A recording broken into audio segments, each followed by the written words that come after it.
Donc, bonjour à tous, merci d'être présents aujourd'hui pour ce webinaire consacré aux outils de lutte contre les détournements d'usage en zone agricole. Donc quelques éléments avant de commencer. Donc tout d'abord pour vous indiquer que cette présentation est enregistrée. Elle sera diffusée et disponible par la suite donc sur les sites internet des chambres d'agriculture présentes aujourd'hui, donc des Bouches-du-Rhône, Vaucluse, Var, Alpes-Maritimes, ainsi que sur le site internet de la Chambre régionale d'agriculture, ainsi que sur le site de la SAFER PACA. Pour toutes vos questions, utilisez donc la boîte de conversation. On a prévu des temps d'échange lors de la présentation, à la fin de la première partie et à la fin de la seconde partie. Donc, n'hésitez pas à poser vos questions par écrit et on vous y répondra lors de la présentation. Donc, le temps d'aujourd'hui, ce webinaire vous est présenté par les techniciens des services fonciers et aménagement des chambres d'agriculture, ainsi que par la SAFER PACA. Donc, on va commencer par un petit temps d'introduction et ensuite, la présentation sera donc décomposée en deux parties. La première qui va être consacrée aux outils de prévention dans la lutte contre les détournements d'usage et la seconde partie qui sera consacrée aux outils de répression. Donc, quelques éléments de contexte donc pour vous rappeler l'émergence de ce projet. Donc, on a déposé un projet FEADER en 2021 en partant du constat que sur les communes littorales de PACA, le foncier était soumis à une forte pression foncière et ça a entraîné une multiplication des détournements d'usage en zone agricole. Donc, détournement d'usage en zone agricole, c'est tout ce qui est non conforme à un usage agricole. Donc, on peut être sur des dépôts sauvages, des casses auto, de la cabanisation, etc. Donc, c'est tous les types d'activités qui empêchent la valorisation agricole des terrains et qui parfois en altèrent le potentiel agronomique. Face à cette multiplication des détournements d'usage, on a également pu constater que les sanctions, elles étaient insuffisantes pour stopper ces phénomènes. On avait donc une augmentation du prix du foncier et également un sentiment d'impunité de la part de ceux qui commettaient les détournements. Et tout ça a été accompagné notamment auprès des communes d'un sentiment d'impuissance et qu'on se sentait parfois démunis face à la problématique.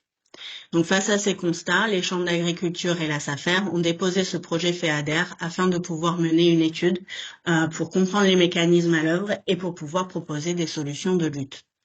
Donc notre travail qui s'est déroulé sur 2 ans, s'est décomposé en 3 phases. Donc le premier, c'est le diagnostic.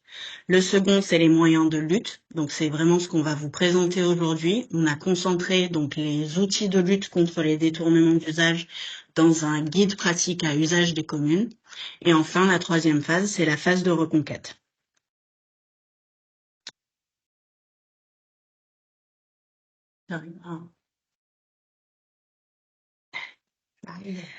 Donc, quelques éléments donc de définition tout d'abord. Quand on s'est penché sur le sujet, on s'est rendu compte qu'en fait, il y avait des dénominations variables pour désigner les détournements d'usage, et notamment, il y avait d'autres départements qui étaient confrontés au phénomène, donc comme l'Île-de-France, l'Hérault ou les Pyrénées-Orientales, mais qui, eux, utilisaient plutôt le terme de cabanisation. Dans notre étude, on a mis en avant que les détournements d'usage étaient beaucoup plus larges que ça, et que chez nous, donc la cabanisation, on l'a lié donc à un détournement d'usage lié à un usage d'habitat. On s'est également rendu compte qu'il n'y avait pas de définition ni législative ni jurisprudentielle de ce qu'était un détournement d'usage en zone agricole. Du fait de cette absence de définition, il y a une difficulté de sanctionner en l'absence de base juridique à laquelle rattacher l'infraction. Donc, dans le cadre de notre travail, on vous a fait une proposition de définition qui, en résumé, consiste en l'utilisation d'un bien agricole de manière non conforme à sa vocation agricole, ce qui empêche ou affecte son usage. Donc, cette définition qu'on vous propose, donc ça, je vous le redirai un petit peu plus tard, cette proposition, c'est que vous puissiez l'intégrer dans le lexique, dans les dispositions générales de vos documents d'urbanisme, afin que vous puissiez vous-même créer cette base juridique manquante et donc faciliter la caractérisation de l'infraction.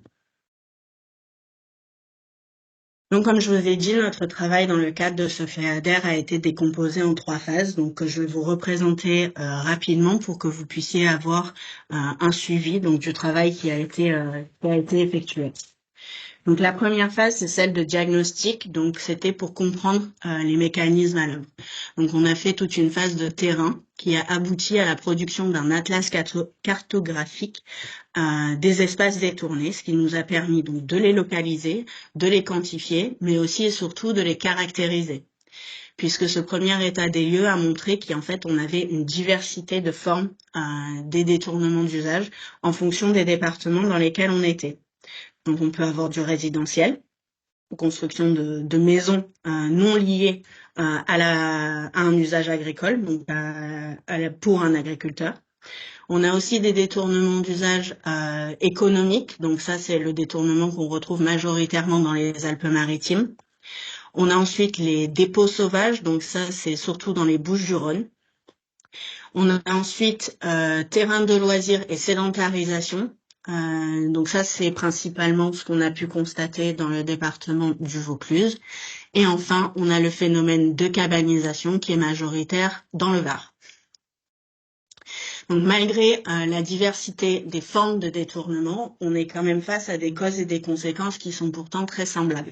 Donc on a pu constater qu'on était sur un ratio bénéfice-risque qui était favorable au détournement d'usage. Pourquoi? Le premier élément, c'est l'attractivité des terres agricoles. Donc, on est sur des terrains disponibles, par définition non bâtis. On est souvent à proximité des agglomérations, disponibilité des réseaux, et surtout, le foncier est beaucoup moins cher qu'en zone urbaine. Et en face de ça, on a une impunité du non-usage agricole ou du détournement de ces terrains, avec des sanctions qui sont peu ou pas efficaces. Face à ces constats, on a produit donc un guide pratique à usage des communes qui va s'articuler autour donc de ces 2 temps d'action. Un premier qui est avant l'infraction, où on va être dans une phase de prévention et d'anticipation des détournements d'usage, avec une action qui repose principalement sur les pouvoirs publics. Et ensuite, on a comment est-ce qu'on réagit une fois que l'infraction a été commise, comment est-ce qu'on sanctionne. Et là, on est sur les temps de procédure judiciaire et de sanctions financières. Donc, comme je vous l'ai déjà dit, on a produit donc un guide à usage des communes, puisque on a vu que les communes étaient en première ligne dans la lutte contre les détournements d'usage. Donc, ça relève de la responsabilité du maire que de sanctionner ces infractions, mais que souvent, les agents communaux étaient démunis face soit à l'ampleur des phénomènes, soit sur une méconnaissance des outils à leur disposition pour pouvoir lutter de manière efficace contre ces phénomènes.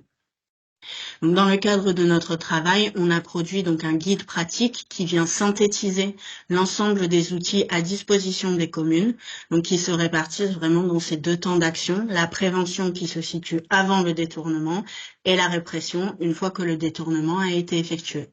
Et donc, c'est l'objet de ce webinaire d'aujourd'hui. On va rentrer dans le détail de ce sommaire. Et enfin, on a notre 3e temps de travail, ça a été la production d'un cahier technique pour la phase de reconquête. L'objectif de cette phase-là, c'est de insister sur le fait que ce n'est pas parce que ces espaces ont été détournés qu'ils doivent perdre leur vocation agricole, bien au contraire. Si on venait, on va dire, régulariser le détournement en faisant basculer la zone agricole en zone urbaine, on enverrait encore une fois le message selon lequel c'est possible et en plus c'est valorisable et régularisable. Donc vraiment l'objectif c'est de maintenir ces espaces en zone agricole et donc pour ça on a produit ce guide technique qui vient présenter plusieurs outils à votre disposition pour pouvoir reconquérir ces espaces, soit par la dépollution des sols, soit lorsque la dépollution n'est pas possible, de proposer donc soit la mise en œuvre de cultures hors sol, soit de se servir de ces espaces pour les bâtiments à usage agricole. Donc, ce guide pratique sera également publié en ligne à l'appui du guide à usage des communes. Donc, on va attaquer maintenant la première partie. Donc, on est dans la phase de prévention. On est avant l'infraction sur le comment agir.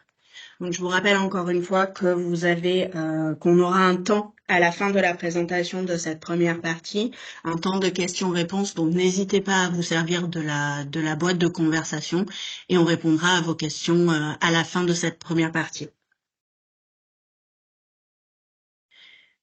Donc, comment est-ce qu'on agit en prévention?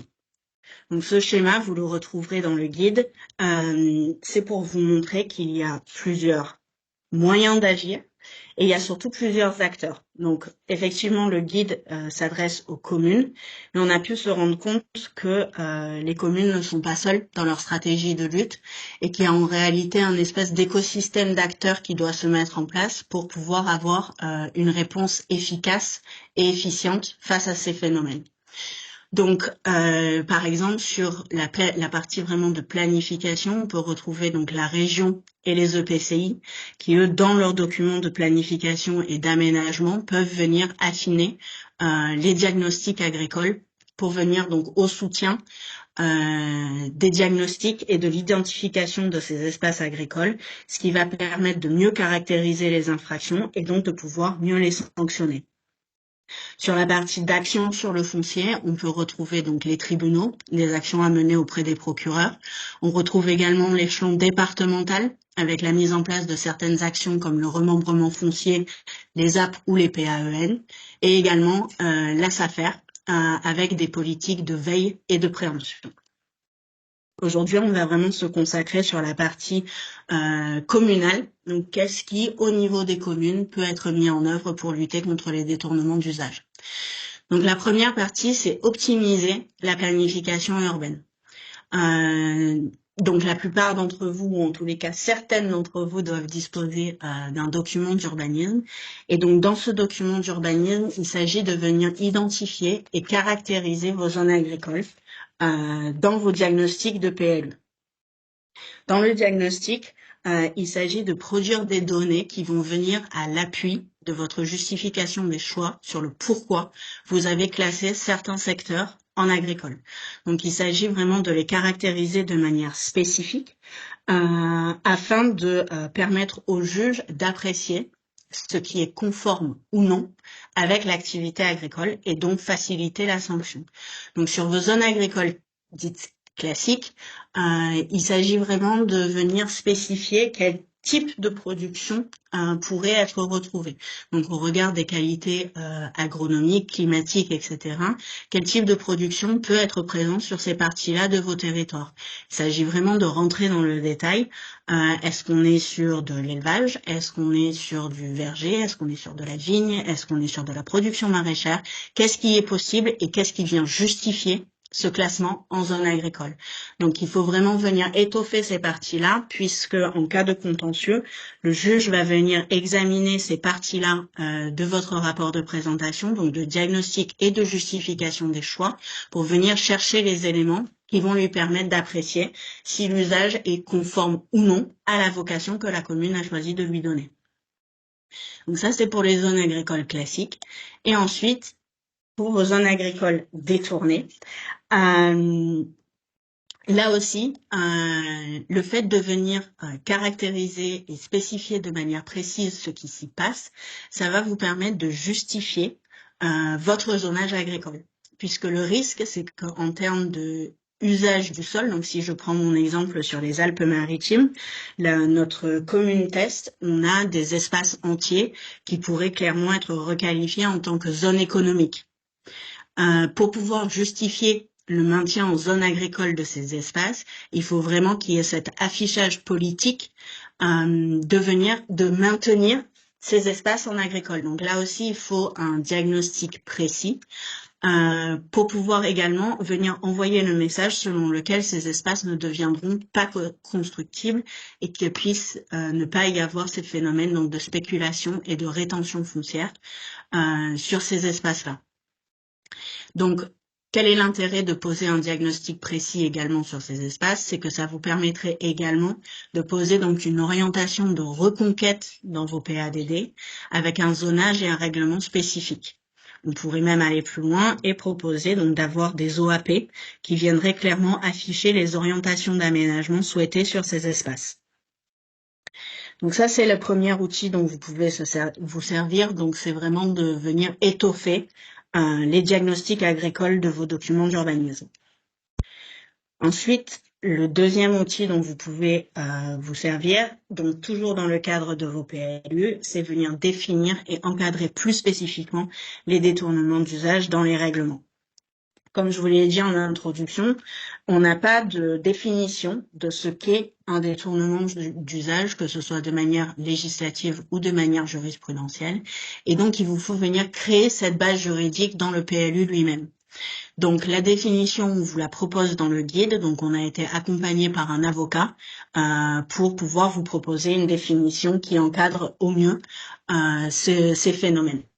L'idée, c'est que vous puissiez donc les introduire dans les dispositions générales de vos règlements de PLU, afin que vous puissiez donc venir sanctionner plus facilement ces phénomènes. Le deuxième point, c'est que dans les règlements de zone agricole, on vient souvent autoriser des constructions et des installations qui ne sont pas liées aux exploitations agricoles. Souvent, on retrouve la formulation selon laquelle il faut que ces constructions et installations ne soient pas incompatibles avec l'exercice de l'activité agricole. Mais pour ça, il faut pouvoir évaluer ce qui est compatible ou non. Et donc là, on en revient à notre diapo précédente, qui est l'importance d'avoir un diagnostic agricole le plus précis possible pour justement pouvoir évaluer, donc même au moment de l'instruction des permis, qu'il puisse y avoir une évaluation et une mesure de cette compatibilité avec l'activité agricole qui est censée pouvoir se dérouler sur ces espaces. Le dernier point que vous pouvez venir encadrer, donc c'est celle de équipement d'intérêt collectif. Je pense qu'on a tous en tête un exemple ou deux de certaines dérives de l'autorisation de ces équipements en zone agricole. On peut penser à des déchetteries, des collèges, des équipements sportifs, etc. Donc soit on peut se servir de nouveau de la formulation compatible avec l'exercice de l'activité agricole, où on va demander à venir justifier la compatibilité avec l'activité. Il y a d'autres options. Il y a celle de pouvoir venir définir une surface maximale. Donc, par exemple, si vous souhaitez autoriser des pylônes électriques, des choses comme ça, etc. Donc là, on pourrait venir définir une surface de plancher ou une emprise maximale de projet.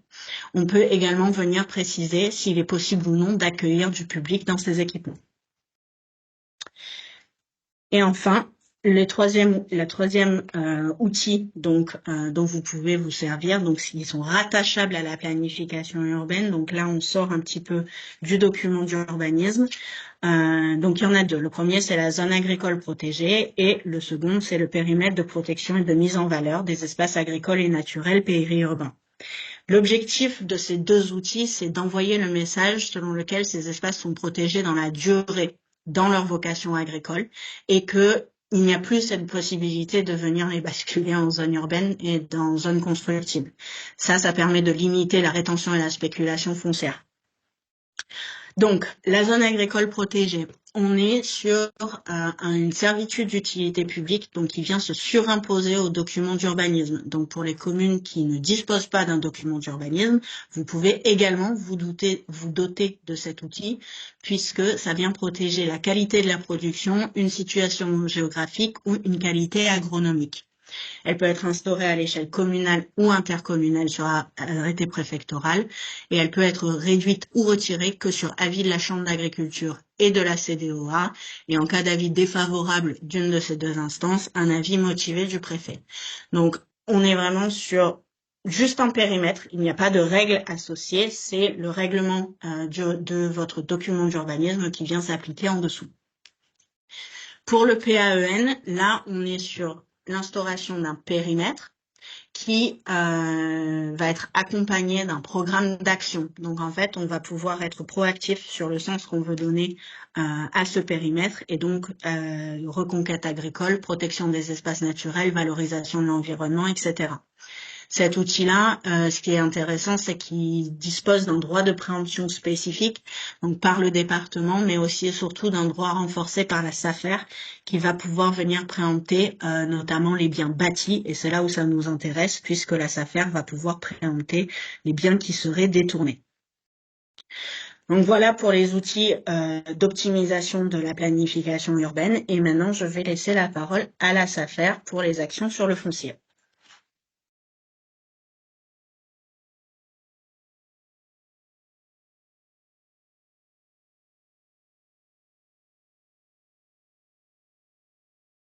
Erwan, t'as pas le son?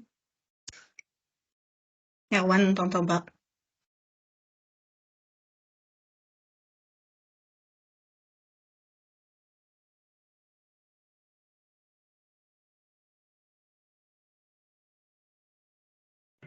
Là, vous m'entendez? C'est bon? Oui, c'est bon, Erwan. Oui, c'est bon. Ok, j'ai eu peur. Un petit moment de flottement.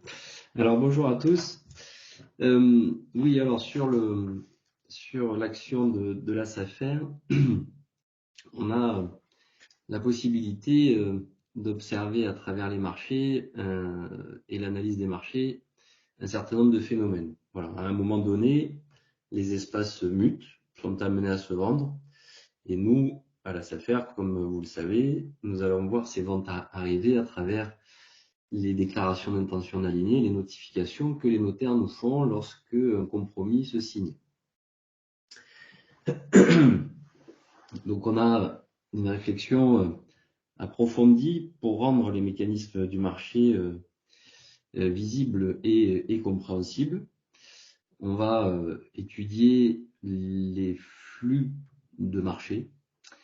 On va essayer de dégager des grandes familles de marchés. On va essayer d'identifier ce qui relève des marchés agricoles et ce qui relève d'autres formes de marchés typés urbains. Et sur ces sous-segments de marché urbain, on a la possibilité encore de rentrer un petit peu plus dans le détail pour clairement identifier ces ventes qui pourraient correspondre à ces espaces détournés. Et par rapport à ce phénomène de cabalisation, ce qui va attirer notre regard, c'est la taille de la parcelle, la nature du bien vendu, le profil de l'acquéreur et le prix. Alors, le prix, j'y reviendrai dans un second temps. Par rapport à la taille de la parcelle, à la nature du bien vendu et au profil de l'acquéreur, il y a un certain nombre de critères qui ressortent dans la DIA qui est transmise, et on va avoir une lecture quasiment DIA par DIA pour voir dans quelle mesure il y a lieu ou pas d'intervenir. Et lorsqu'on intervient sur une DIA, ça veut dire qu'on va préempter. Donc sur les volumes de marché que l'on identifie, on est grosso modo sur une moyenne annuelle sur 2000 ventes qui sont catégorisées sur ce qu'on appelle, ce qu'on considère des ventes de terrain de loisirs ou des ventes d'espaces en transition. Et clairement, lorsqu'on pointe notre regard sur ce type de transaction, bien souvent on s'aperçoit qu'on est clairement sur le phénomène de cabalisation, de détournement d'usage. Et c'est assez polluant, je dirais, d'un point de vue visuel, parce que ça occupe beaucoup de surface. Vous voyez que la moyenne sur les 10 dernières années qu'on enregistre se situe entre 1000 et 1500 hectares. Et quand vous mettez ces chiffres en parallèle avec le rythme d'avancée de l'urbanisation et de l'artificialisation sur notre territoire, on est à peu près sur ces mêmes ordres de grandeur. Donc ça interroge quand même. Ça interroge parce que pour le coup, alors c'est un petit aparté par rapport aux réflexions de Lausanne, lorsqu'on parle d'indicateur de représentation de l'avancée de l'artificialisation, on n'intègre pas ces indices-là. Donc presque, on pourrait considérer que on pourrait multiplier par 2 le phénomène d'artificialisation des sols si on intégrait ces éléments à la réflexion. Alors, vous pouvez passer à la diapositive suivante. Je vous ai dit que je m'attarderai plus particulièrement sur les prix. Effectivement, ces opérations-là on est également en capacité de les identifier par rapport à ce critère du prix, parce qu'elles se situent bien au-delà du référentiel de prix du marché agricole.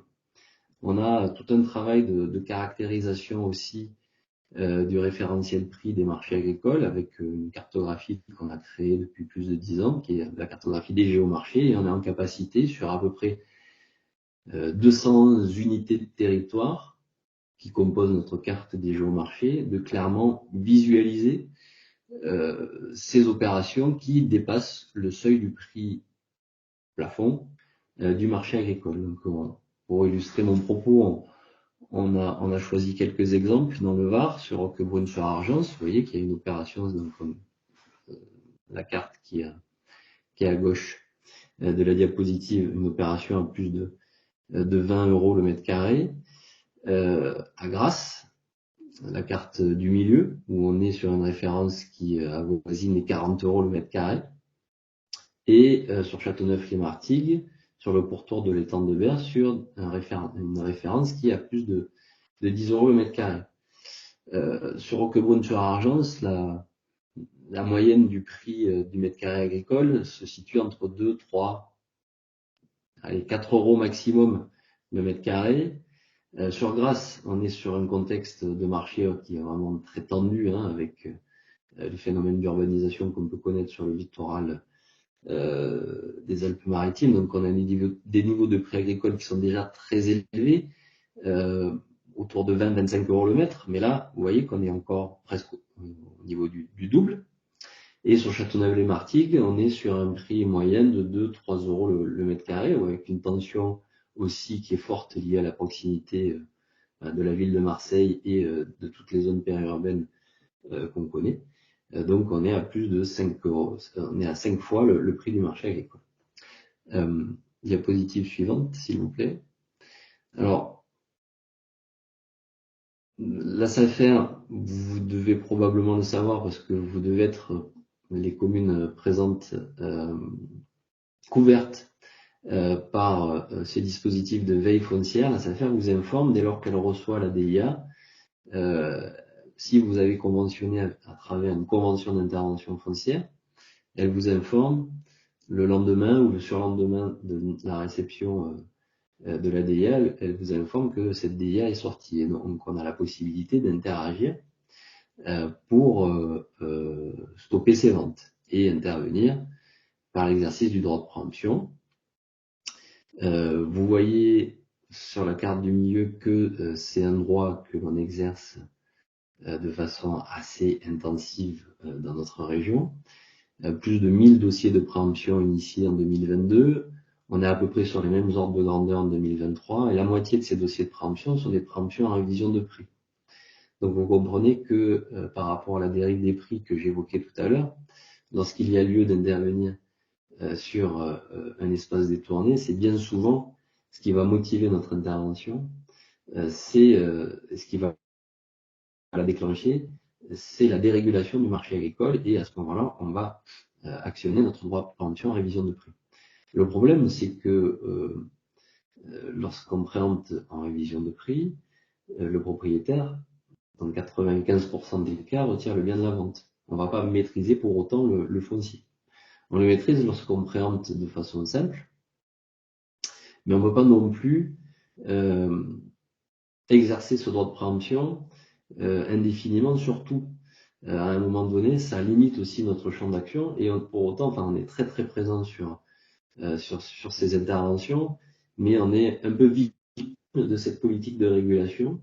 C'est la raison pour laquelle on passe des conventionnements avec principalement les intercommunalités pour soutenir cette action de régulation et créer des fonds qu'on appelle des fonds Revolving pour nous aider à soutenir cette politique d'intervention et le stockage qui en découle. Parce que lorsqu'on préempte, ça veut dire que la SAFER achète, et on ne peut pas tout acheter en tout point de la région dès lors qu'il y a une tension et dès lors que on doit stopper un processus de vente pour essayer soit d'installer des agriculteurs, soit de réguler les prix. Donc sur ces trois vues et ces trois cartes, vous avez donc à gauche la couverture de la SAFER au niveau du jet des conventions d'intervention foncière. La carte du milieu, donc je l'évoquais, c'est des préemptions exercées, les volumes de préemption de 2016 à 2022. Donc vous voyez qu'il y a nécessairement plus de tension sur les secteurs davantage urbains et périurbains de la région. Je ne vais pas m'attarder sur cette carte, mais vous comprenez qu'autour des pôles agglomérés ou des réseaux principaux, il y a beaucoup plus de conflits d'usage et beaucoup plus lieu d'intervenir au niveau de la régulation. Et la carte de droite, c'est la carte des conventions que la SAFER met en place avec des territoires par des jeux d'animation qui nous permettent de rentrer plus finement et plus spécifiquement sur de la définition de stratégies d'intervention foncière et décliner notre action dans la durée et accompagner les collectivités, notamment les EPCI, dans la stratégie. J'ai fini. Merci, Erwan. Donc voilà, on l'a vu, il est important pour prévenir ce détournement d'usage, d'agir notamment sur la planification urbaine et d'agir sur le foncier, de bien surveiller ses mouvements. Mais il y a un axe qui est transversal à ces actions, c'est vraiment la communication et l'information auprès des citoyens et des propriétaires fonciers. En fait, il va être important de communiquer sur chaque action menée parce que ça envoie un message fort à l'attention de qui voudrait, intentionnellement ou non, détourner un terrain en zone agricole, notamment les propriétaires. Il faut les informer déjà sur les actions menées, mais aussi sur finalement qu'est-ce que c'est un détournement d'usage et quels sont les risques encourus par les détourneurs, quelles sont les sanctions véritablement. Parce qu'une bonne information permettra de limiter l'apparition et la multiplication des détournements d'usage, parce qu'on constate souvent un effet un peu tache d'huile. Mon voisin l'a fait, il n'a pas été puni, je peux donc le faire en toute impunité. Donc voilà, cette communication sur les actions menées, c'est envoyer un message fort, je l'ai dit, et on peut le faire de plusieurs manières, bien sûr. On peut mener une communication large auprès des citoyens, par exemple en affichant en mairie, via un site internet, via le journal communal, voilà, ou d'autres moyens comme les réseaux sociaux par exemple, mais aussi communiquer sur le terrain. Et là, on rentre dans quelque chose de plus pointu, puisqu'il s'agit vraiment d'une présence sur le terrain via des agents de l'urbanisme qui doivent être formés afin qu'ils interviennent auprès des propriétaires, des usagers de la zone agricole, des détourneurs suspectés. Ces agents sont là vraiment pour au-delà, on va dire, de verbaliser les tournements d'usage constatés, ils seront là aussi pour dialoguer avec les citoyens, les informer sur les droits, les devoirs, pour veiller à la bonne conformité de l'utilisation des terrains, de la conformité des bâtis, voilà. Donc ça peut être vraiment intéressant pour une commune de se doter d'un agent de l'urbanisme comme ça. Et si ce n'est pas possible au niveau communal, ça peut être mutualisé au niveau intercommunal. Mais quand on parle aussi d'action transversale de communication, il faut penser à l'importance de bien mobiliser toutes les parties prenantes autour de la problématique d'un détournement d'usage. La commune n'est pas seule pour réagir face à cela. Donc elle peut communiquer, sensibiliser les parties prenantes en se créant un réseau d'acteurs performants dans l'anticipation des détournements d'usage, mais également dans la répression et optimiser les outils d'aménagement. On l'a vu, pardon, les SRADET, les SCOT vont venir définir ce qui doit être contenu dans le PLU de la commune et par un échange entre les différents organes territoriaux, on peut justement optimiser cette réflexion autour des détournements d'usage et l'améliorer. Voilà, donc c'est vraiment important de, au-delà de faire, de communiquer sur qu'est-ce qui est fait. Donc là, nous avons fini de vous présenter la première partie qui était vraiment sur la prévention des détournements d'usage. On va voir si vous avez des questions.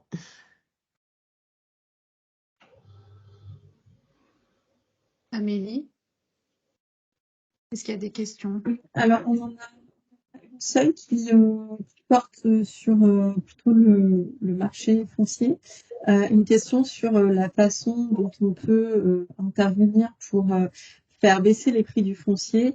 Un exemple est donné, les prix fixés donc, par les domaines sont souvent trop élevés. Un terrain détourné de plus de 10 000 m² à 20 € du mètre carré, c'est trop. C'est un référentiel récent de Madame Masson qui pose la question. Donc, je ne sais pas si c'est plutôt Erwan qui peut répondre à cette question. Ouais. Vous m'entendez? Oui, on t'entend très bien. Oui. Oui. Alors, c'est une bonne question. Alors, lorsque nous intervenons sur les prix et en préemption, on fait ça sur avis de nos commissaires du gouvernement. Donc la SAFER est sous tutelle du ministère de l'Agriculture et du ministère des Finances. Concrètement, dans les régions, elle est sous tutelle de la DRAF et des services des finances. Et on discute notamment sur la détermination des prix avec les services des domaines. Et pour fixer un prix, c'est important de pouvoir utiliser les bonnes références en fonction de la destination que l'on envisage sur un bien. Et on a souvent ces débats avec les domaines, d'où l'intérêt de nos travaux sur la segmentation des marchés pour bien distinguer ce qui relève de l'agricole, ce qui est autre chose que de l'agricole. Et il s'avère que les gens des domaines n'ont pas la même lisibilité que nous et la même appréciation des marchés que nous pouvons avoir. Et souvent, dans leurs éléments d'analyse, ils vont intégrer, pour déterminer un prix agricole, des opérations qui rentrent dans le champ du marché des espaces détournés, ce qui va quelque part fausser la vision qu'on peut se faire du juste prix et du marché. C'est pour ça qu'on a produit un effort sur la détermination de la carte des géomarchés. Les prix du marché agricole sont accessibles sur une plateforme nationale qui est gérée par la Fédération nationale des SAFER. À travers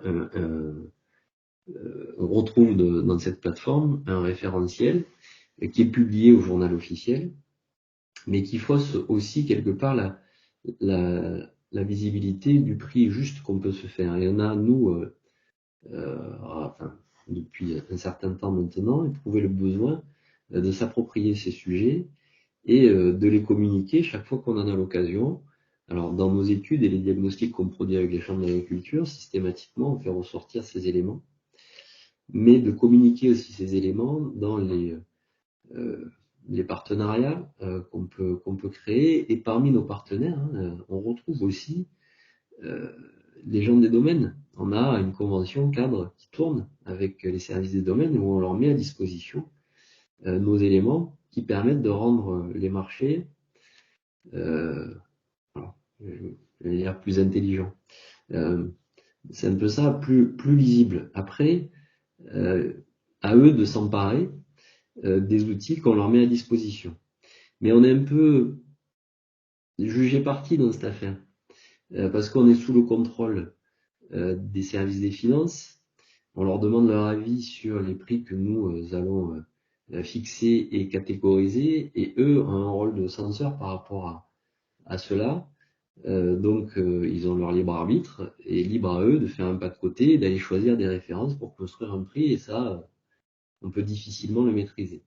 Par contre, si au niveau de vos collectivités, vous vous apercevez qu'ils sont à côté de la plaque, ce qui arrive assez fréquemment, il ne faut pas hésiter à leur dire, et aller chercher des références qui vont dans le sens de ce que vous souhaitez démontrer. Parce que dans les marchés, on trouve un peu tout. Il suffit de, sans mauvais jeu de mots, mais je vais le faire quand même, il suffit de faire son marché, quoi.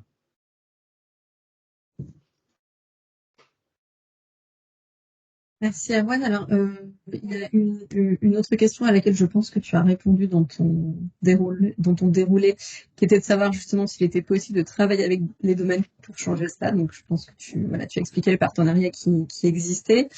Euh, on a une autre question qui portait plutôt sur le type des détournements d'usage. Donc là, euh, c'est peut-être plutôt Éline qui peut prendre le relais sur le statut des centres équestres et en fait des activités équines plus globalement qu'on trouve effectivement souvent en zone agricole. Euh, Est-ce que tu veux prendre la parole là-dessus?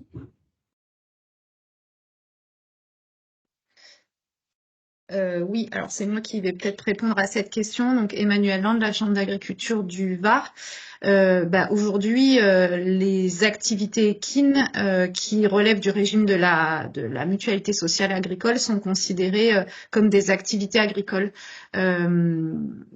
S'il y a à la fois ou de l'élevage ou de l'activité d'entraînement, débourrage des chevaux, normalement, on peut les considérer comme des activités agricoles.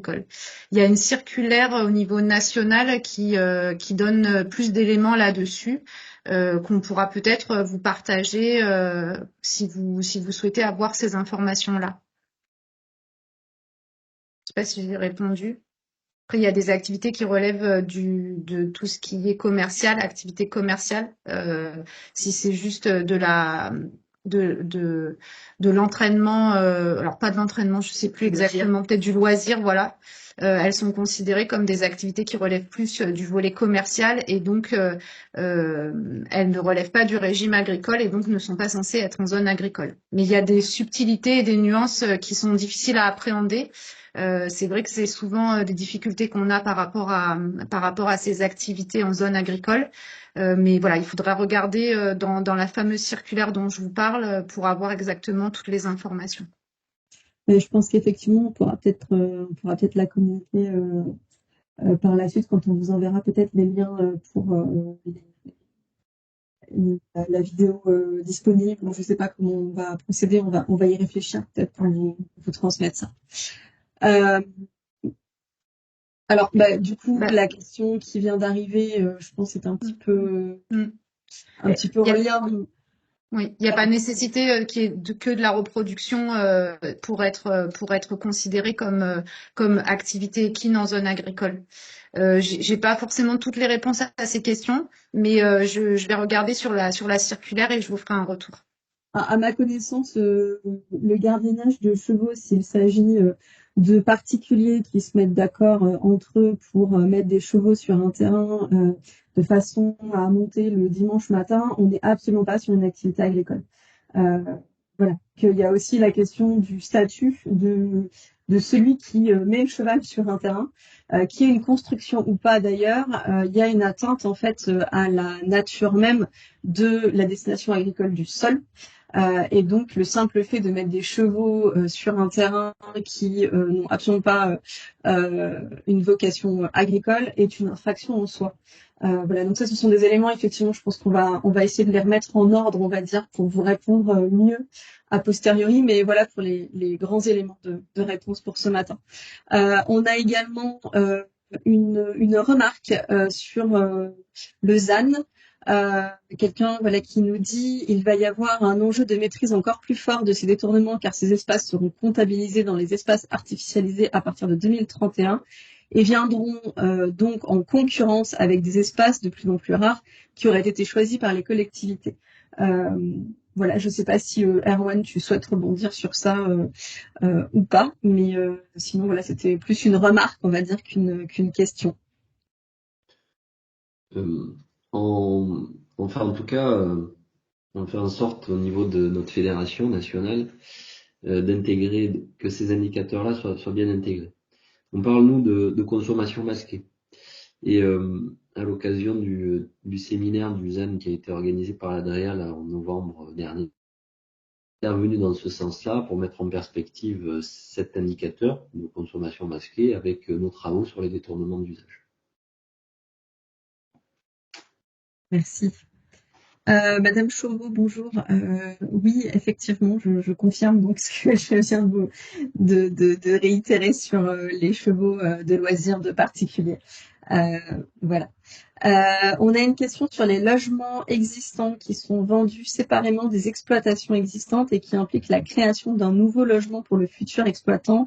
Ne peut-on pas le réglementer? Je répondrai qu'on peut potentiellement lui donner une vocation de logement de fonction à l'agriculteur.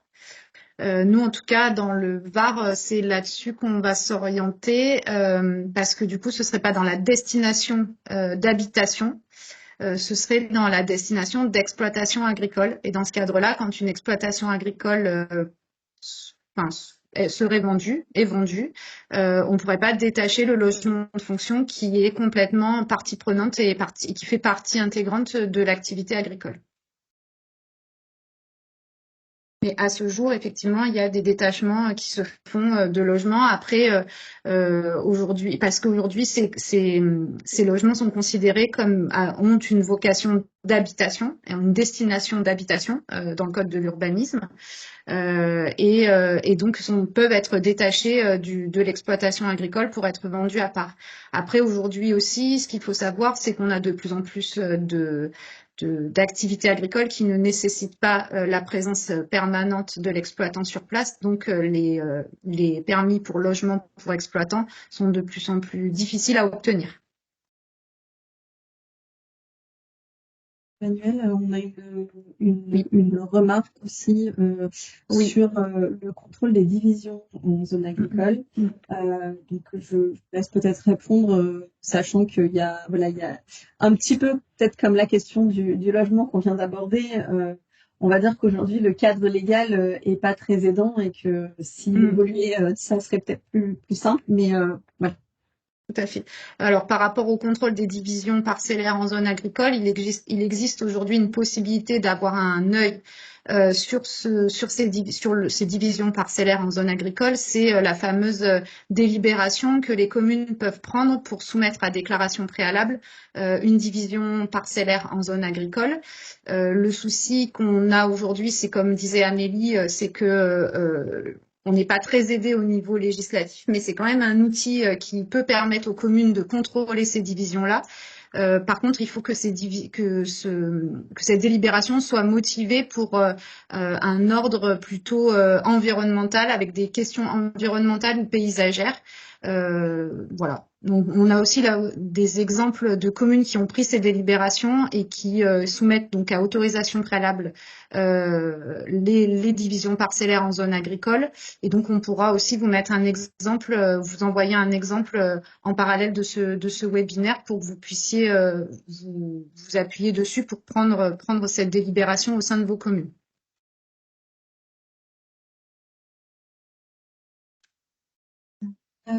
Donc toujours sur les divisions, nous avons beaucoup de transformations de granges en logements, bien que nous soumettions les divisions à déclaration préalable. En fait, ça n'a rien à voir. Voilà. En fait, les granges qui se transforment en logements aujourd'hui, si ces bâtiments ne sont pas identifiés dans un PLU comme pouvant faire l'objet d'un changement de destination, c'est considéré comme une infraction. Une grange ne peut pas être un outil d'exploitation lié et nécessaire à l'exploitation agricole. Si demain on veut que ce soit une habitation, le porteur de projet, l'agriculteur ou le propriétaire doit demander à la commune de l'identifier comme un bâtiment pouvant faire l'objet d'un changement de destination. Une fois que le PLU a été approuvé, il y a un permis de construire qui est déposé par le propriétaire pour changer la destination de ce bâtiment. Et dans ce cadre-là, ce permis est soumis à avis conforme de la CDPENAF. Et donc, si la CDPENAF émet un avis défavorable, il doit être suivi. Et si c'est pas le cas, il peut y avoir un procès-verbal qui est dressé. Le procès-verbal qu'on verra dans la suite de cette présentation. Toujours sur la question du logement, on a une question sur qu'en est-il des maisons d'habitation qui se situent en zone agricole car construites avant la détermination des zonages de la commune et qui n'ont pas aujourd'hui de vocation agricole. Aujourd'hui, Qui elles n'ont existe, pas de vocation. Oui, elles n'ont pas de vocation agricole, mais elles sont dans la zone agricole, donc il faut faire avec, malheureusement. Voilà, très bien. Merci. Je pense que on peut peut-être clore cette série de questions. Oui, il y a juste une dernière question. Et si le PLU a été adopté avant la mise en œuvre de cette règle de pastillage?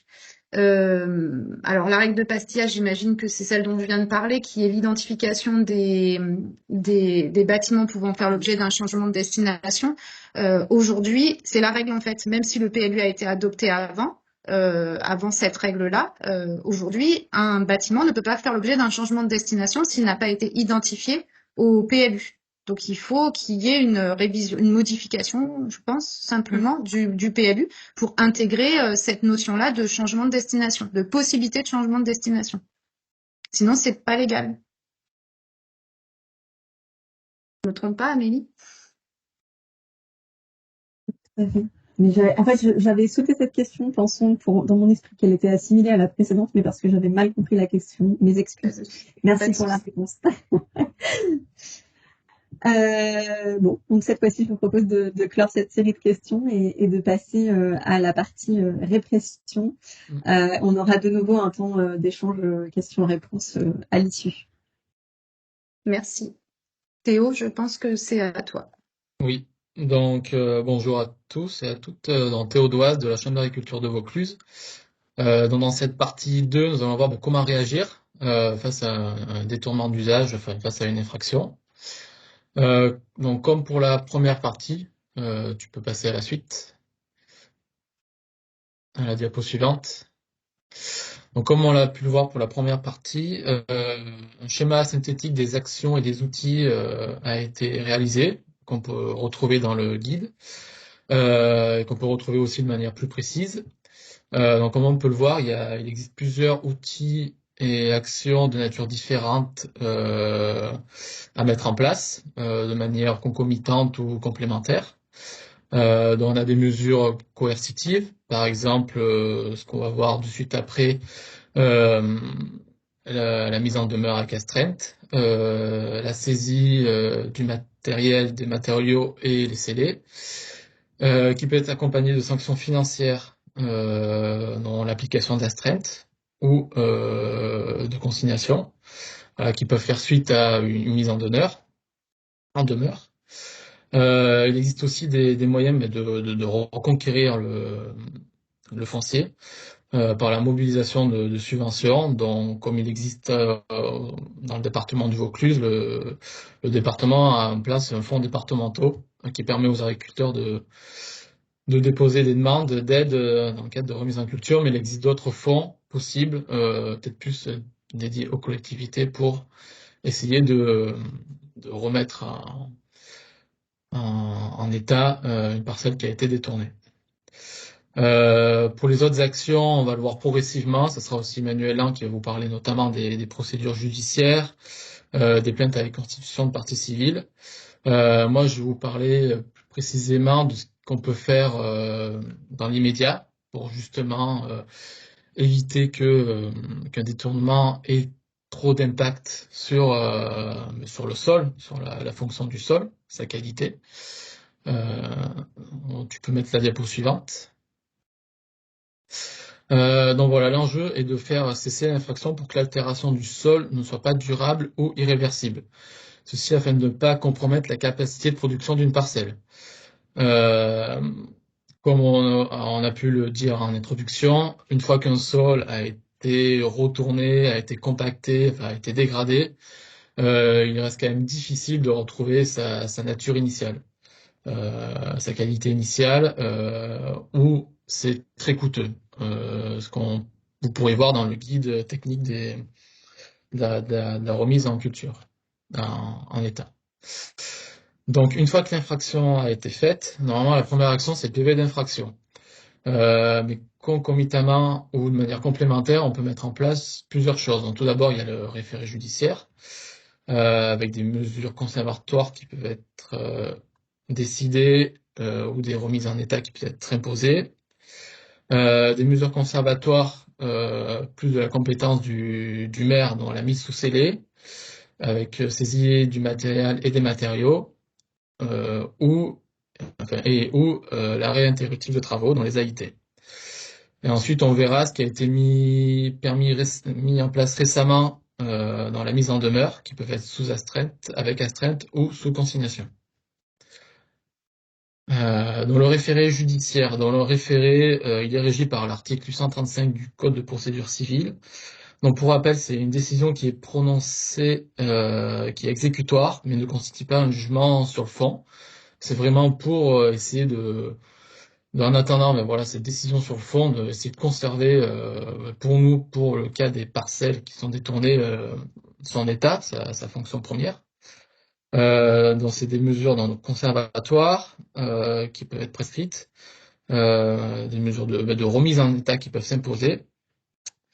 Comme le dit le code de procédure civile, donc c'est soit pour prévenir un dommage imminent, dont l'altération, pour nous, c'est l'altération durable ou irréversible des fonctions du sol et de sa capacité productive. Le code de l'urbanisme définit la zone agricole comme une zone à protéger en raison de son potentiel agronomique, biologique et économique. Donc c'est cela qu'on cherche à protéger de manière immédiate. L'article aussi indique que pour qu'un jugement soit justifié, enfin qu'une saisine soit justifiée, il faut que ça soit pour faire cesser un trouble manifestement illicite, donc qui est pour nous contraire aux règles du urbanisme de la protection de la zone agricole. La procédure permet une intervention rapide afin de faire cesser l'infraction. En parallèle, une fois qu'un PV d'infraction a été délivré, il y a deux mesures qui peuvent être mises en place par le maire, dont le maire peut ordonner l'interruption des travaux, donc par voie administrative, si 4 conditions cumulatives sont respectées, dont les travaux ne doivent pas être achevés, un PV doit être obligatoirement dressé en amont, l'autorité judiciaire ne doit pas être encore prononcée sur le fond, et on met en place en parallèle, pour laisser entendre l'intéressé, une procédure contradictoire. Donc l'AIT doit être communiquée simultanément au ministère public, une fois que celui-ci a été pris. Concomitamment, des mesures plus coercitives peuvent être prises, dont la position des scellés et la saisie du matériel et des matériels et des matériaux du chantier. Ensuite, dans ce dernier outil qui a été mis en place en 2019 par la loi sur l'engagement de la vie locale et de la proximité de l'action publique, met en disposition aux autorités compétentes en droit du sol des nouveaux dispositifs, dont la mise en demeure. La mise en demeure qui est encadrée par l'article L481-1 du Code de l'urbanisme, et qui met en demeure l'intéressé de procéder à des opérations nécessaires à la mise en conformité par rapport aux règles d'urbanisme en vigueur, ou de déposer une demande d'autorisation ou un permis de construire ou une déclaration préalable de travaux pour régulariser sa situation. Si ceci n'a pas été mis en place, la collectivité peut mettre en place des astreintes en respectant les 5 conditions que je vais citer dans ce diapo. Bon, il faut qu'il y ait au préalable l'existence d'un procès-verbal de constat dressé, la mise en œuvre d'un préalable d'une procédure contradictoire dont on donne la possibilité à l'intéressé de réagir face à cette mise en demeure, la fixation d'un délai imposé à l'auteur des travaux irréguliers.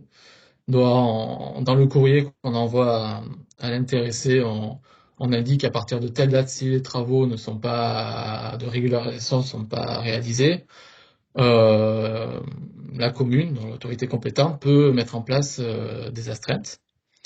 Donc des astreintes qui peuvent s'évaluer à jusqu'à 500 € par jour.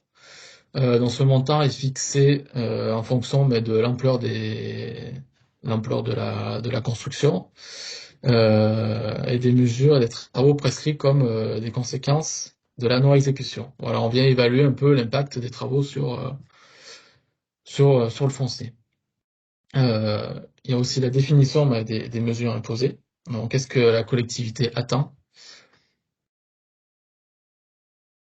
Donc cela constitue l'une des voies d'action les plus efficaces pour lutter les détournements et essayer donc parallèlement il peut y avoir une procédure judiciaire, mais voilà, ça permet à la commune de manière autonome d'essayer de voir avec l'intéressé, le détourneur, s'il y a moyen qu'il remette en état la parcelle.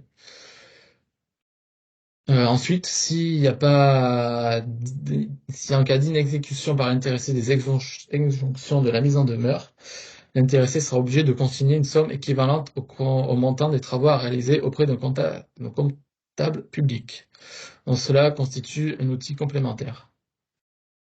Donc peut-être pour compléter par rapport à la mise sous astreinte, elle n'exclut pas, il y a possibilité à la fin que ce qui a été mis sous astreinte soit recouvert si les mesures ont été, si les opérations de mise en conformité ou de régulation ont été mises en place. Voilà. Je peux passer à la diapo suivante. J'arrive. Alors, T'as ton micro. Oui, j'ai mon micro.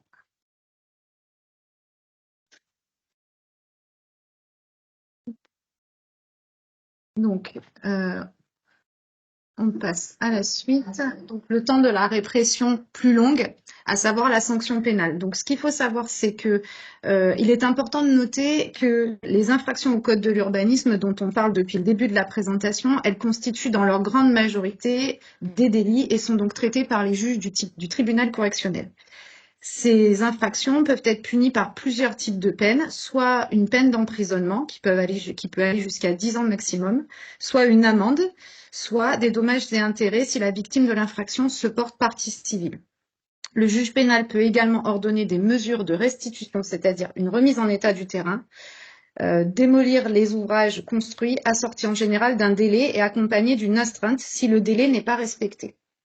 Dans cette procédure pénale, la commune peut se constituer partie civile et c'est ce qui signifie que la commune peut être présente directement par l'intermédiaire de son avocat à l'audience publique et ceci dans le but de faire d'apparaître au jugement en qualité de victime et faire valoir son droit de réparation. Ce qu'il faut savoir aussi, c'est que ce côté se porter partie civile, en fait, pour les communes, ça permet aussi aux juges de voir que la commune est vraiment présente sur ce terrain-là et qu'elle n'a pas seulement dressé le procès-verbal, qu'elle est intéressée par le fait de remettre en valeur ces terrains et de ne pas laisser cette infraction impunie. Donc, si on passe plus précisément au procès-verbal d'infraction, ce qu'il faut savoir, c'est que c'est la première étape de la procédure pénale, cette constatation des infractions au moyen d'un procès-verbal. Donc, le PV, c'est un acte de procédure qui va conditionner l'action publique du parquet et donc l'entièreté de la procédure. Les personnes habilitées à dresser ce PV sont dans l'obligation de dresser cet acte. Et aujourd'hui, le procès verbal a pour effet d'interrompre le phénomène de ce qu'on appelle prescription de l'action publique, qui aujourd'hui est de 6 ans dans le cadre du champ pénal et de 10 ans devant la juridiction civile. Donc, ce procès verbal, il y a 3 conditions à respecter pour qu'il ait une valeur probante. Donc, il doit comporter plusieurs mentions obligatoires. Donc, on a des procès-verbaux types qu'on pourra aussi vous envoyer à la suite de la présentation de ce webinaire. Il doit être rédigé par un agent verbalisateur assermenté et commissionné. Donc aujourd'hui, ces personnes, ce sont soit les officiers et agents de police judiciaire ou de gendarmerie, soit le maire et ses adjoints, soit des fonctionnaires et agents de l'État ou des collectivités qui sont commissionnés par le maire. Voilà pour ça. Et ensuite, il doit être rédigé par un agent verbalisateur qui a pris part personnellement à la constatation des faits. Voilà, donc ça, ce sont bien les 3 conditions à respecter.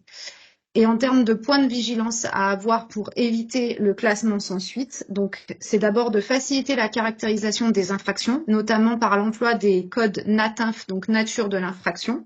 Donc ces codes, en fait, ils sont disponibles entre autres sur le portail du ministère de la Justice, et c'est à ça qu'il faut se référer quand on dresse un procès-verbal. Il y a bien entendu des points de vigilance à avoir sur la rédaction du procès-verbal pour être le plus précis possible dans la constatation des faits, avec des photos et avec tout ce qui peut être décrit de façon très précise, voilà, pour pas qu'il y ait ce classement sans suite.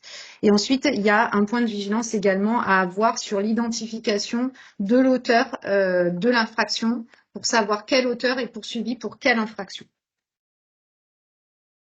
Donc le PV qui constate l'infraction, il doit être transmis sans délai au ministère public. Une fois que ce PV est transmis, il appartient au ministère public d'apprécier l'opportunité ou pas d'engager des poursuites contre celui qui a commis l'infraction.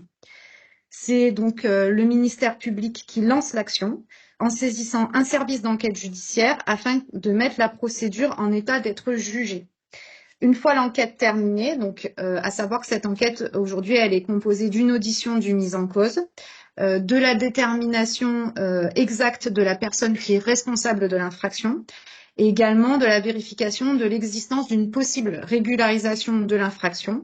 Le magistrat du parquet va procéder à une analyse du dossier et il va s'appuyer sur l'avis technique et juridique des services de l'État, donc de la DDT. Et ensuite, il va formuler une réponse pénale. Donc, comme réponse pénale, on a 4 possibilités. Soit l'infraction est caractérisée, soit l'infraction caractérisée, elle n'est pas suffisante. Et dans ce cadre-là, le procureur procédera au classement sans suite. Donc, d'où l'importance d'être très vigilant dans la rédaction du procès-verbal. Soit il est possible de mettre en place une régularisation ou une mise en conformité de l'infraction. Et dans ce cadre-là, le mis en cause est convoqué devant le délégué du procureur pour organiser la régularisation. Et celle-ci sera vérifiée à l'issue d'un délai octroyé par le procureur. Soit l'infraction, elle est reconnue et la régularisation n'est pas jugée opportune. Dans ce cadre-là, il y a une demande du mis en cause de payer une amende de composition, donc qui doit être couverte après grâce à l'action des services de l'État. Et la dernière possibilité, c'est la régularisation ou la mise en conformité est nécessaire. Dans ce cadre-là, le mis en cause sera convoqué devant le tribunal correctionnel qui va évoquer le dossier lors d'une audience dédiée au contentieux de l'urbanisme. Alors, lorsque ce tribunal correctionnel estime que le prévenu est coupable des faits qu'on lui a reprochés, il doit prononcer la peine légale. Souvent, dans ce domaine, la peine légale, c'est plutôt une amende assortie ou non du sursis. Il doit en outre statuer sur la mise en conformité des lieux ou l'autorisation ou la déclaration à mettre en œuvre ou la démolition des ouvrages qui sont irréguliers et dans ce cadre-là, une remise en état du terrain par rapport à son état antérieur. Cette mesure de restitution, elle prend la forme d'une injonction précise du tribunal et cette injonction, elle a un délai pour être mise en œuvre et si jamais ce délai n'est pas respecté, il y a ensuite une astreinte qui est mise en place par jour de retard à l'issue du délai d'exécution. Dans ce cadre-là, la personne qui est chargée de recouvrir les astreintes, c'est l'autorité municipale, voire l'autorité préfectorale chargée de l'exécution. Voilà pour ça. Ensuite, une deuxième action qui peut être mise en œuvre par la commune, c'est le dépôt de plainte avec constitution de partie civile.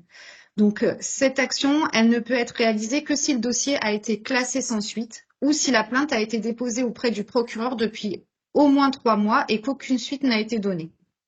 Dans ce cadre-là, ce dépôt de plainte va permettre à la victime d'une infraction de saisir un juge d'instruction pour qu'il ouvre une information judiciaire. Donc, l'information judiciaire, c'est une enquête et c'est la phase de procédure pénale qui va précéder le jugement. Et qui va permettre d'établir ou non s'il y a réellement l'existence d'une infraction. La plainte avec constitution de partie civile, elle va permettre de passer outre un classement sans suite ou l'absence de réponse du parquet, comme je vous l'ai dit en introduction. Et cette plainte, en fait, elle saisit directement le juge d'instruction. Si à la fin de l'information judiciaire, le juge décide que l'auteur de l'infraction doit être jugé par le tribunal, alors la victime peut demander des dommages et intérêts.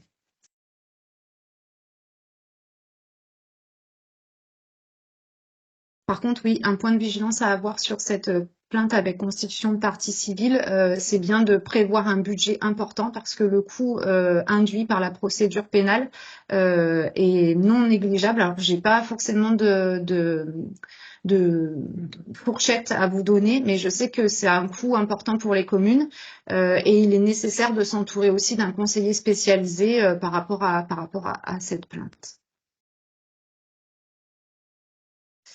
Et enfin, le dernier outil, c'est la procédure judiciaire de démolition ou de remise en état. Donc, la commune ou le PCI compétent en matière d'urbanisme peut intervenir soit, donc je vous l'avais dit, soit à l'occasion du procès pénal en tant que partie civile, comme je vous l'ai expliqué, soit à défaut d'une action pénale par une action directe en démolition. Dans ce cadre-là, la commune peut saisir le tribunal de grande instance en vue de faire ordonner la démolition ou la mise en conformité d'un ouvrage édifié sans autorisation. Elle dispose à ce moment-là d'un délai de 10 ans à compter de l'achèvement des travaux pour saisir le juge civil sur cette action-là. Et c'est une procédure spéciale indépendante de l'action civile ouverte par les autres articles du Code qui sont le L481 et le L610-1 du Code de l'urbanisme. Et cette action, elle peut être mise en œuvre simultanément avec la procédure pénale de l'urbanisme. C'est-à-dire que quand vous dressez un PV, en parallèle de ça, vous pouvez lancer l'action de démolition ou remise en état, cette procédure judiciaire. C'est un outil du coup efficace pour lutter contre les détournements. Par contre, c'est une procédure qui peut être longue, donc on vous a mis entre 10 et 15 mois. Et là encore, il faut prévoir un budget pour le coût induit de la procédure et également d'être assisté d'un conseiller spécialisé ou d'un avocat spécialisé dans cet objectif-là. Mathilde? Oui, j'arrive. Donc voilà, on l'a vraiment vu, la commune, c'est l'autorité compétente pour agir à la base sur la prévention et la répression des détournements d'usage sur son territoire, mais elle n'est pas seule, voilà. Il existe vraiment des enjeux à la synergie entre les différents acteurs, notamment aux échelons intercommunal, départemental, régional et national. L'échelon intercommunal sera vraiment autour d'un enjeu de mutualisation de la prévention et de la détection et de la répression. C'est mettre en mutualisation les moyens techniques, financiers, humains aussi. Ça permet de mettre en place des diagnostics exhaustifs. L'échelon départemental, quant à lui, est vraiment l'échelon d'enjeu de dialogue entre l'exécutif et le judiciaire, puisqu'au niveau départemental, on retrouve les services de l'État et les services de la justice. Et permettre un dialogue entre la commune, l'intercommunalité, le cas échéant, et l'échelon départemental, que ce soit l'exécutif et le judiciaire, permet un dialogue qui permet vraiment un gain de temps et d'efficacité dans chaque structure. Bien savoir comment fonctionne l'autre permet de mieux comprendre les délais en cause et de mieux agir. Et enfin, porter un peu les détournements d'usage au niveau régional et national, ça permet déjà d'harmoniser et de permettre un portage législatif. Harmoniser les termes, c'est-à-dire qu'est-ce qu'on définit dans un détournement d'usage, et vraiment de le porter dans la loi, c'est-à-dire de permettre la mise en place d'un cadre législatif et réglementaire précis et partagé par tous. C'est-à-dire on sait de quoi on parle, on sait ce que c'est, et donc on peut mieux le combattre et agir dessus. L'idée, c'est vraiment de permettre la coordination d'un maillage de compétences, qu'elles soient territoriales, juridiques, policières, institutionnelles, sociales, parce qu'on pouvait aussi avoir des associations sur le territoire qui sont intéressées par cette problématique des détournements d'usage. Mais les communes sont aussi entourées par pléthore d'autres acteurs, la SAFER, les chambres d'agriculture, Enedis, notamment pour les raccordements au réseau, l'association des maires, les chambres des notaires, les associations locales, comme on l'a dit. Donc il y a vraiment une problématique qui certes se déroule sur le territoire communal, mais qui dépasse son seul champ de compétences. Et la commune a tout intérêt aussi à fonctionner avec les différents échelons pour moins se sentir seule et pouvoir avoir une action qui soit plus efficace. Donc là, nous venons de vous présenter tout ce qui était la partie sur la répression des détournements d'usage. Donc en partie 1, la prévention, en partie 2, la répression. Donc on va maintenant s'atteler à vos questions. Oui, alors sur les questions, la première concerne les astreintes financières avec une question relative à la manière de fixer un montant d'astreinte qui soit cohérent, qui soit le plus juste possible pour s'éviter un risque contentieux sur le montant même de l'astreinte fixée.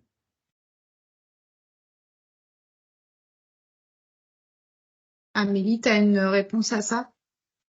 Je sais qu'il existe une fourchette en fait d'astreinte dont les services de l'État dans le Var nous ont parlé.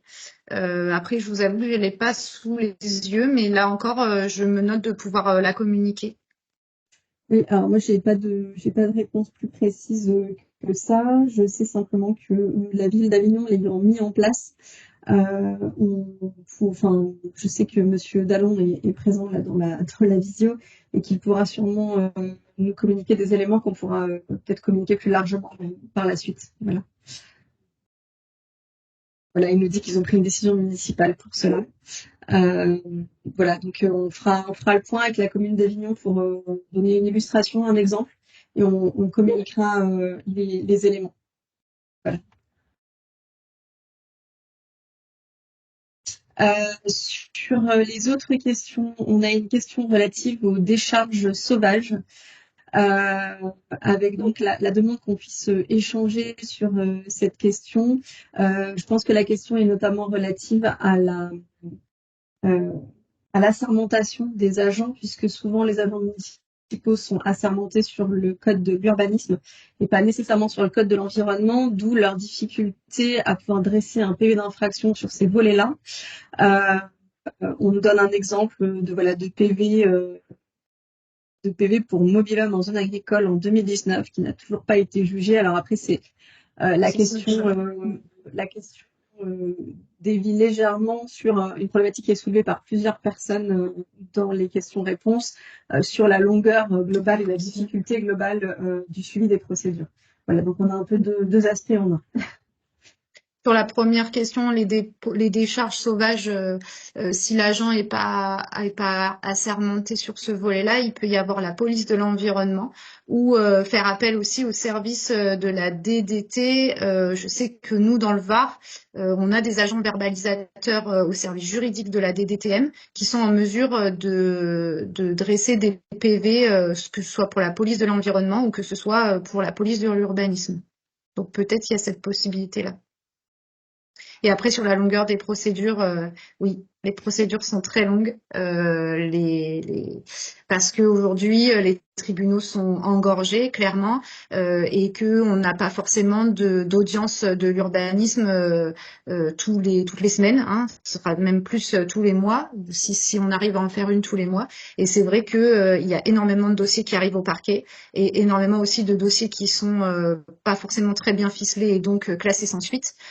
Pour autant, je pense que c'est quand même un acte très fort de dresser un PV et de continuer à le dresser pour envoyer un signal aux infractionnaires. Merci Emmanuel. L'autre question portait sur la rédaction du PV d'infraction et la formation. Tu as répondu en direct à la personne du Var que tu te rapprocherais d'elle. Je vois que dans les autres départements, notamment dans les Bouches-du-Rhône, quelqu'un indique que ça existe déjà, je crois, avec la DDTM. Voilà, donc s'il n'y a pas d'autres questions, a priori, nous avons fait le tour de celles qui ont été posées pour ce volet. Ouais. Juste pour faire un petit peu plus long ma réponse à Anne-Laure Longo de de Lac-et-Gorge du Verdon, nous, Chambre d'agriculture, on accompagne les collectivités sur des petits séminaires d'une demi-journée, en fait, en présence des services de l'État, donc du service juridique de l'État et du parquet, pour justement monter un PV et faire en sorte que vous soyez accompagnés. Donc ça existe aussi dans le Var, mais on se rapprochera de vous pour vous l'expliquer. Dans le Vaucluse, la DDT nous a indiqué réaliser également ce genre de choses en se rapprochant des collectivités. Donc la DDT est normalement joignable sur ces questions-là pour améliorer vos PV d'infraction. Au-delà de tout ce qui a pu être évoqué ce matin aussi sur la caractérisation de votre document d'urbanisme en amont, etc., ce qui aidera sur le fond de la démarche. On passe à la dernière partie de ce webinaire. Donc, ce que vous disiez, Éline Gabert, en introduction, c'est que on est bien conscient, nous, Chambre d'agriculture, qu'après un détournement, il y a une nécessité absolue de revaloriser le terrain dévoyé pour permettre à ce terrain de retrouver sa destination première. Donc, pour aller plus loin, en fait, dans notre travail, on sait que donc il y a toutes ces actions de planification pour limiter les infractions et également toutes ces actions judiciaires qui peuvent être portées. Mais l'idée, pour aller plus loin dans notre travail, c'était de proposer aussi aux collectivités un cahier technique de reconquête. Donc, ce que nous on a appelé la reconquête, en fait, qui permet de donner des idées aux collectivités pour remettre en valeur ces terrains dévoyés et qui ne tombe pas dans le champ de l'urbanisation à outrance et que ces infractions au code de l'urbanisme soient par la suite régularisées et qu'il y ait une perte de vocation pour la zone agricole, une perte totale. Donc l'objectif c'était bien de favoriser les conditions de reconquête et de redéploiement d'une activité agricole sur ces terrains qui ont fait l'objet d'infractions. Et donc, on a élaboré ce cahier technique qui contient aujourd'hui deux parties. Un inventaire des techniques qui existent pour remettre en état les terrains. Donc, que ce soit... voilà, en fait, c'est des actions un peu claires, un peu techniques aussi. Donc, vous pourrez prendre connaissance du document qui est adossé à notre guide pour la lutte contre la cabanisation.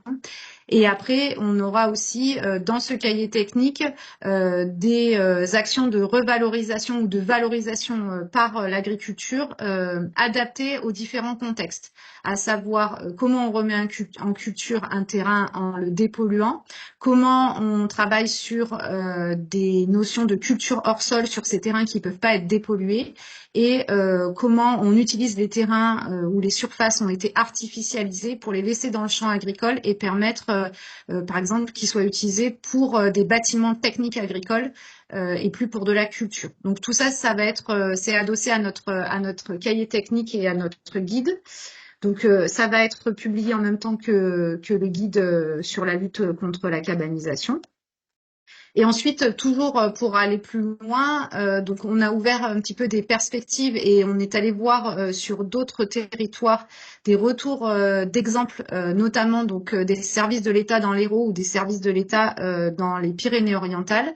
Les deux territoires ont mis en œuvre des pages de sites web dédiées à la lutte contre la cabanisation, qui vont permettre d'éclairer les collectivités sur toutes les procédures qui existent, donc notamment par le rappel du cadre législatif, des obligations en matière de lutte contre les infractions et les moyens aussi qui s'offrent aux communes pour lutter contre ces infractions. La DDTM des Pyrénées-Orientales a quant à elle créé un outil, un portail qui s'appelle Lucas Cabanisation 66 et qui va permettre d'apporter une meilleure connaissance aux communes sur les textes de loi, les obligations et qui donne aussi des clés pour sécuriser les procès-verbaux. Donc ça, c'est quelque chose que nous, on souhaiterait potentiellement développer dans nos départements. Donc c'est en discussion avec les services de l'État aujourd'hui et la région. Et ensuite, ces territoires sont aussi allés plus loin dans le sens où ils ont mis en place des chartes de lutte contre la cabanisation. Et donc, on a une réflexion, nous aussi, sur la mise en place de telles chartes sur nos territoires, donc soit à l'échelle départementale, voire à l'échelle régionale, et qui vont permettre en fait de regrouper les différents acteurs de cette lutte contre la cabanisation et les détournements autour d'un seul et même objectif sur le modèle de ce qui s'est fait dans les Pyrénées-Orientales et dans l'Aude. L'idée, c'est de pouvoir faire en sorte que tout le monde soit au même niveau d'information sur les infractions qui existent et tout le monde puisse se mettre en ordre de marche au moment où l'infraction est constatée pour avoir des résultats efficients sur les territoires. Et ensuite, la dernière action qu'on porte au travers de notre FEADER, c'est donc la conclusion de ce FEADER donc aujourd'hui par ce webinaire et demain, donc le 22 mars 2024, sera organisé un colloque régional sur les outils de lutte contre les détournements. Donc ce colloque se tiendra à Aix-en-Provence, à la Chambre régionale d'agriculture. Et l'idée, c'est de pouvoir débattre et échanger autour des questions de dévoiement des zones agricoles et comment on met en place les moyens et les moyens de nos ambitions et qui vont nous permettre en fait de lutter contre ces détournements. L'idée, c'est que autour de ce colloque, on aura donc un temps d'introduction qui va rappeler un petit peu le contexte de notre FEADER. Et puis après, on aura 2 tables rondes. Donc une table ronde sur les outils de planification, comme on vous les a exposés aujourd'hui, mais avec des intervenants qui ont travaillé sur ces outils, donc avec des retours d'expérience. Et sur la deuxième table ronde, on sera plutôt sur, donc comme aujourd'hui sur le webinaire, sur les outils de lutte efficaces et les outils coercitifs qui peuvent être mis en place avec des témoignages comme le parquet de Draguignan qui sera présent, ainsi que le témoignage de la DDTM de l'Hérault avec ce qu'elle a pu mettre en place sur son territoire pour pouvoir le reproduire sur nos territoires en région PACA. Voilà pour la fin de ce webinaire. J'espère qu'on aura pu répondre en partie à certaines de vos questions. La lutte contre les détournements d'usage aujourd'hui, c'est quand même quelque chose qui est très important pour nos territoires, qui sont fortement soumis à pression. Et donc, c'était un premier éclairage en vue de vous apporter certains éléments. Bien entendu, on reste à votre disposition pour toute question en dehors de ce webinaire. Et on vous dit à très bientôt. On se retrouve donc le 22 mars. Il y a un mail qui a circulé et qui recirculera pour pouvoir vous inscrire à ce colloque. Il sera également diffusé en ligne normalement avec un lien de connexion. Voilà, on vous remercie et puis on vous dit à bientôt. Merci beaucoup. Au revoir. À tous, bonne journée. Au revoir. Au revoir.